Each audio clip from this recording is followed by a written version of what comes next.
Ei galera, tudo bom? Hoje nós vamos falar um pouquinho sobre percepção, gerenciamento, medição e o que isso aí tem a ver com mudança de hábito. Vamos lá. Percepção é algo que você gera através de uma intuição, né? Ela não tem um valor definido. Deming, há pouquinho tempo atrás, lá em 1950, ele falou que não é possível a gente mudar, não é possível a gente melhorar aquilo que a gente não mede. Então, ele fala o seguinte, vou até ler aqui para eu não errar.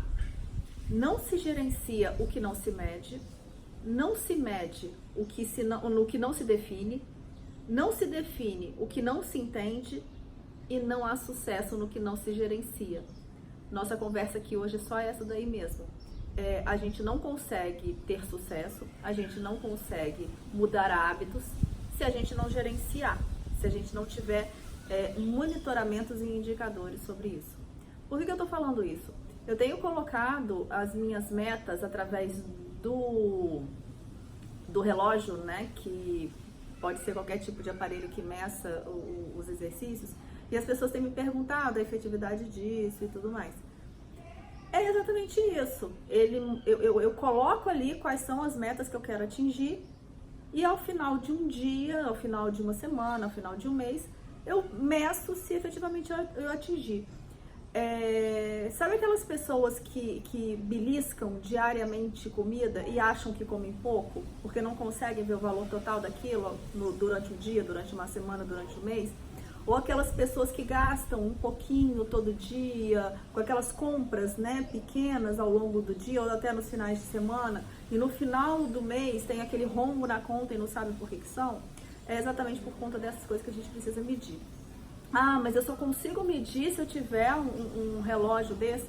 Apesar de ter barateado bastante o custo desses aparelhinhos, né, e você tem dos mais diversos valores, não é necessário isso.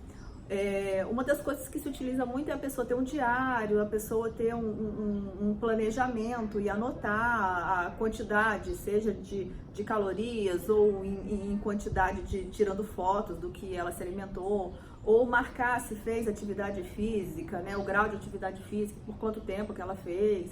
Enfim, você vai anotando num caderno, num planner, aonde você quiser, e no final de determinado período definido, você vê se você atingiu suas metas ou não. A facilidade que um aplicativo traz, né, é relacionada a gente utilizar tecnologias para facilitar a nossa vida. Então você não precisa gastar energia, você não precisa ter que lembrar de fazer, você não precisa gastar tempo para fazer. Ele está ali e em tempo real. Porque na hora que eu vejo que eu deveria ter cumprido alguma coisa até mais ou menos o meio do dia e eu não fiz, eu dou um jeito de fazer. Ou se eu cheguei em casa no final de um dia e vi que eu não completei determinada coisa, eu vou dar um jeito de completar. Então, efetivamente, fica mais fácil de se fazer. Agora, no final das contas, esse vídeo é só pra gente entender uma coisa. Se eu não medir, eu não consigo melhorar. Ou então, essa melhoria, ela vai demorar muito a acontecer. Porque eu preciso ter números, eu preciso ser eficiente naquilo que eu monitoro para que eu consiga me desenvolver no próximo passo e planejar novas metas e entender aonde que eu estou errando e conseguir fazer uma análise crítica do porquê que deu errado e fazer de forma diferente da próxima vez. Por isso que é tão importante medir. Então, se a gente não mede, a gente não gerencia, e se a gente não gerencia, a gente tem poucas oportunidades de melhorar e de fazer a efetiva mudança de hábito.